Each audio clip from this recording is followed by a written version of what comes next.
नमस्कार दोस्तों, हमारी आज की कहानी है दो वक्त की रोटी। शकुंतला देवी ने बहू निधि से कहा, बहू तुम कपड़े धो रही हो तो मेरे भी कपड़े धो देती। मशीन में बहुत अच्छे से धुल जाते हैं, मेरे हाथ सूज जाते हैं। इतना सुनते ही बहू गुस्से में लाल पीली हो गई। बुढ़िया, तेरी यह मजाल, तू मुझे अपने कपड़े धोने को बोलेगी? तेरी नौकर हूँ क्या? इतने में बहू सास के बाल खींचकर जोर जोर से धक्का दे देती है। शकुंतला देवी का सिर दीवार से जा टकराया और दर्द से कराती हुई जैसे जैसे दीवार का सहारा लेते हुए अपने कमरे में चली गईं। अपने बिस्तर पर बदहवास होकर गिर पड़ी। बिस्तर पर पड़े कब उनकी आंख लग गई उन्हें पता ही नहीं चला। 2 घंटे बाद उनकी आंख खुली तो उनका मस्तक सूज गया था। उन्हें बहुत तेज दर्द हो रहा था और बहुत तेज भूख भी लग रही थी। वो उठकर धीरे धीरे बहू के पास गई और बोली, वो मुझे बहुत तेज भूख लग रही है, थोड़ा खाना दे दो। कल साथ से कुछ नहीं खाया, बहुत कमजोरी लग रही है। बहू किचन में गई और एक बासी सूखी रोटी लेकर आई और उसे जमीन पर फेंकते हुए कहा, यह लो बुढ़िया, इसे खा लो। इसे खाने के बाद बर्तन धो देना, सिंक में बर्तन भरे पड़े हैं। शकुंतला देवी को इतनी तेज भूख लग रही थी कि इस समय उन्हें जो भी मिले वो भी खा लेती। जल्दी से उन्होंने रोटी का टुकड़ा जमीन से उठाया और अपने कमरे में चली गई। रोटी सूखकर एकदम कड़क हो चुकी थी, उनसे खाई नहीं जा रही थी। उन्होंने थोड़ा सा पानी लेकर रोटी को उसमें डुबो दिया।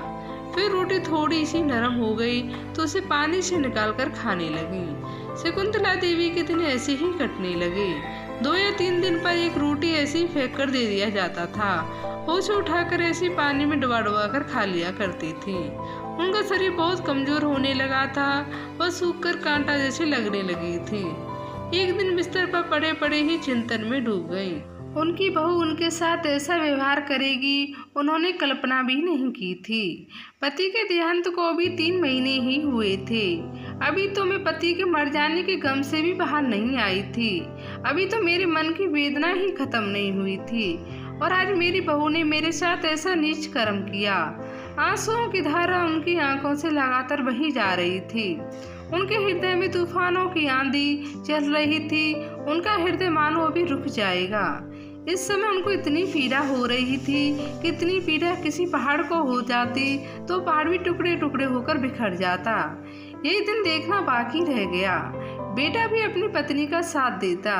अपनी बहू जिसे बड़े अरमानों से ब्याह कर अपने घर लेकर आई थी, उसी के हाथों मार खाई और बेटा बहू की इतनी नीच हरकत पर कुछ नहीं कहा।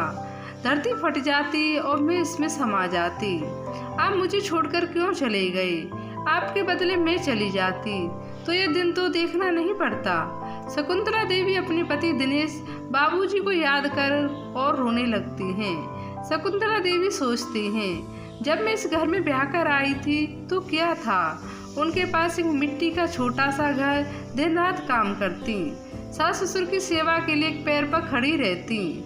माँ बनने का सुख प्राप्त नहीं हो रहा था तो कितने मंदिरों के चक्कर काटे, भगवान से मिन्नतें की। जब जाकर शादी के 10 साल बाद प्रभात का जन्म हुआ, कितने लाड़ और दुलार से पाल पोस कर उसे बड़ा किया। अपनी खुशियों की आहुति देकर उसकी जिंदगी को रोशन किया, पढ़ाया लिखाया, इस काबिल बनाया कि आज एक अच्छी कंपनी पर कार्यरत है। इस बेटे को आज माँ की 2 वक्त की रोटी भी बोझ लग रही है। शकुंतला देवी पूरी रात रोते रोती रहती हैं। रोते रोते उनकी आंखें सूज गईं। उन्हें किसी तरह करार नहीं आ रहा था। दोपहर से रात और रात से सुबह हो गई थी, लेकिन बेटा बहू उनके पास नहीं आए। इस बात की उन्हें और भी ज़्यादा तकलीफ हो रही थी। उन्होंने अपने आंसू पोंछे और खड़ी हुई। एक बैग लिया और उसमें अपने कुछ कपड़े रखे, जमीन और घर के कागजात रखे और जितने गहने उनके पास थे अपने बैग में रखे और घर से निकल पड़ी। जब घर से बैग लेकर जा रही थीं तो बेटी और बहू ने उन्हें रोकने की कोशिश भी नहीं की। शकुंतला देवी जी घर से सामान लेकर निकल तो चुकी थीं, पर तो उनके हृदय में अनेक प्रकार की दुविधा ने जन्म ले लिया था। क्योंकि जब से शकुंतला देवी जी इस घर में बहू बनकर आई थी, तब से कभी भी ऐसे सामान के साथ मायके नहीं गई थी। ससुराल की जिम्मेदारियों ने शकुंतला देवी को इस कदर बांध दिया था कि कभी ऐसी नौबत ही नहीं आई कि सामान बांधकर मायके जाना पड़े। एक रात के लिए दिनेश बाबू के साथ अपने मायके जाती थी। तब उनके हृदय में यह दुविधा थी, किंतु जाना तो था ही। बहुत सास भाई के घर में कदम रखा। भाई ने दरवाजा खोला। उनके भाई गोपाल जी जो पेशे से वकील थे, शकुंतला देवी को देखा तो चौंक गए और कहने लगे, अरे शकुंतला, ऐसे अचानक कैसे आना हुआ? तुम अकेली आई हो, साथ में बेटा नहीं आया? सब कुशल मंगल तो है ना? तभी भाभी अंदर से आई और अपनी ननद को देखकर खुश हो गई। अरे दीदी, आप कितना अच्छा लग रहा है आपको देखकर। दीदी अंदर आइए। शकुंतला देवी जी ने अपना सामान एक तरफ रखा और वहीं सोफे पर बैठ गईं। भाभी ने शकुंतला देवी को पानी पिलाया और उनके लिए खाना लेने चली गईं। शकुंतला देवी जी के चेहरे पर परेशानी का साया था जो साफ साफ दिखाई दे रहा था। भाई ने पूछा, शकुंतला क्या बात है? मैंने तुम्हें कभी पहले ऐसे आते हुए नहीं देखा और ना ही तुम कभी इतने सामान के साथ आई हो। सब कुशल मंगल तो है ना? कोई बात तो नहीं ना? शकुंतला देवी के भाई ने विचार पूर्वक प्रश्न किया। नहीं नहीं भाई, ऐसी कोई बात नहीं है, तुम तो जानते हो ना, दिनेश जी के जाने के बाद मैं किसी तरह संभली हूँ।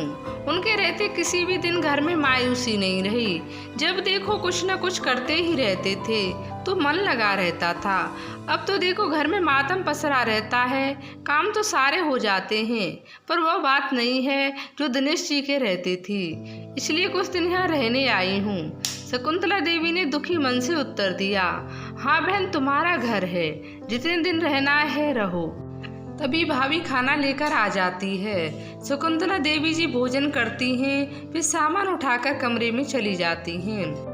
सामान रखकर बिस्तर पर बैठ जाती हैं। कुछ देर तो ख्यालों में डूबी रहीं, फिर सो गईं। शकुंतला देवी जी को अपनी बहू का व्यवहार बार बार सामने आकर सता रहा था। वह उस दृश्य को भूलना चाहती थी, किंतु रह रहकर याद आ जाता।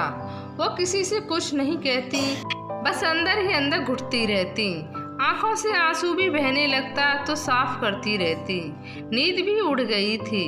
जबरदस्ती आंख बंद करती, फिर खोल लेती। फिर आधी रात में जाकर नींद आई। अगली सुबह नाश्ता करके शकुंतला देवी जी ने सोचा कि आज शायद बेटा बहू पोता पोती लेने आएगा मुझे। वो प्रतीक्षा में तो थी, कोई लेने आएगा तो चली जाऊंगी।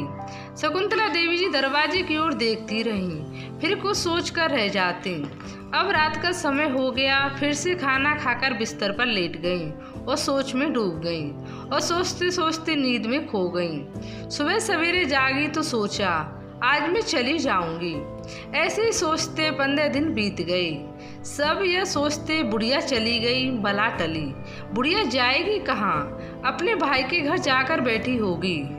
कुछ दिन बाद खुद ही लौटकर वापस आ जाएगी। और रही बात जमीन जायदाद की, तो माँ है हमारी, कहाँ लेकर जाएगी? सब हमारा ही तो है, हमारे नाम करेगी। उधर शकुंतला देवी के भाई को उनकी चिंता सताने लगी। गोपाल जी ने अपनी पत्नी से भी इस बारे में बात की। भाभी भी चिंता व्यक्त करने लगी। गोपाल जी बहुत सज्जन व्यक्ति थे। एक दिन शकुंतला देवी जी से पूछा, आखिर बात क्या है? अपने भाई को नहीं बताओगी तो फिर मैं तुम्हारी परेशानी कैसे दूर करूँगा? मुझे पता है जरूर तुम अंदर ही अंदर घुट रही हो। शकुंतला देवी जी अपने भाई के कंधे पर सिर रखकर रोने लगी और उन्हें सारी बात बताई। गोपाल जी ने अपनी बहन को सांत्वना देते हुए कहा, जब तेरा भाई जिंदा है तो तू किस बात की फिक्र करती है? भाई ने शकुंतला देवी जी को ढांढस बंधाया। शकुंतला देवी जी ने घर और जमीन के कागज अपने भाई को दिखाए। कुछ दिन बाद भाई ने जमीन और घर बेचने की कागजी कार्रवाई शुरू कर दी। घर और जमीन किसी बिल्डर को बेच दी, जहां पर बेटे बहू फ्लैट बनवाने वाले थे। घर और जमीन बेचकर जो पैसे आए उसे उन्होंने अपने घर के पास दिए। छोटा सा घर शकुंतला देवी जी के नाम पर खरीद ली और बाकी के पैसे बैंक में शकुंतला देवी के नाम से जमा करवा दी, जो कि शकुंतला देवी के मरने के बाद पास के ही एक वृद्धाश्रम को दे दिए जाएंगे। बेटी बहू को कोर्ट की तरफ से घर खाली करने का नोटिस भिजवा दिया गया।